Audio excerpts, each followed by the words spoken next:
विशिष्ट ऊष्मा या स्पेसिफिक हीट एक ऐसा विषय है जो भौतिकी और रसायन विज्ञान में बहुत महत्वपूर्ण है। यह वह मात्रा है जो किसी पदार्थ को 1 डिग्री सेल्सियस तक गर्म करने के लिए आवश्यक होती है। लेकिन क्या आपने कभी सोचा है कि यह कैसे काम करता है? जब हम किसी पदार्थ को गर्म करते हैं तो उसकी कणों की गति बढ़ जाती है।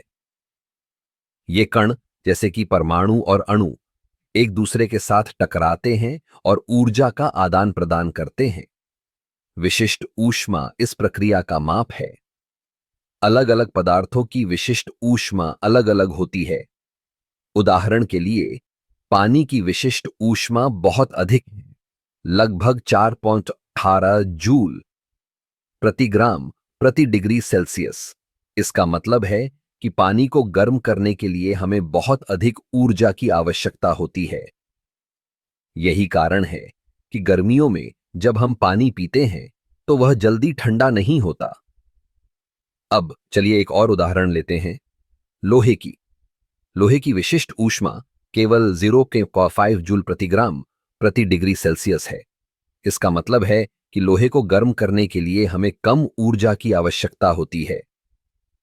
इसलिए जब हम एक लोहे की वस्तु को आग में रखते हैं तो वह जल्दी गर्म हो जाती है।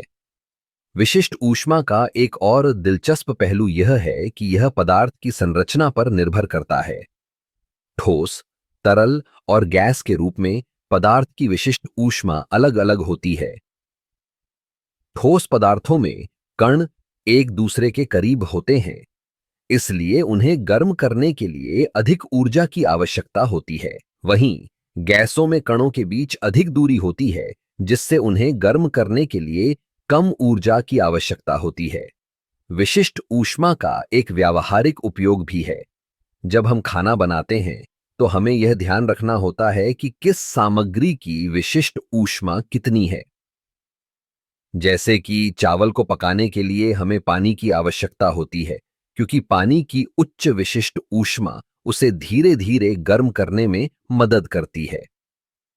इस तरह विशिष्ट ऊष्मा न केवल विज्ञान का एक महत्वपूर्ण पहलू है, बल्कि यह हमारे दैनिक जीवन में भी एक महत्वपूर्ण भूमिका निभाता है। यह हमें यह समझने में मदद करता है कि विभिन्न पदार्थों को कैसे गर्म किया जाए और किस प्रकार की ऊर्जा की आवश्यकता होगी। तो अगली बार जब आप किसी चीज को गर्म करें तो याद रखें कि यह केवल तापमान नहीं है, बल्कि उस पदार्थ की विशिष्ट ऊष्मा भी है जो इस प्रक्रिया को प्रभावित करती है। यह एक अद्भुत विज्ञान है जो हमारे चारों ओर मौजूद है।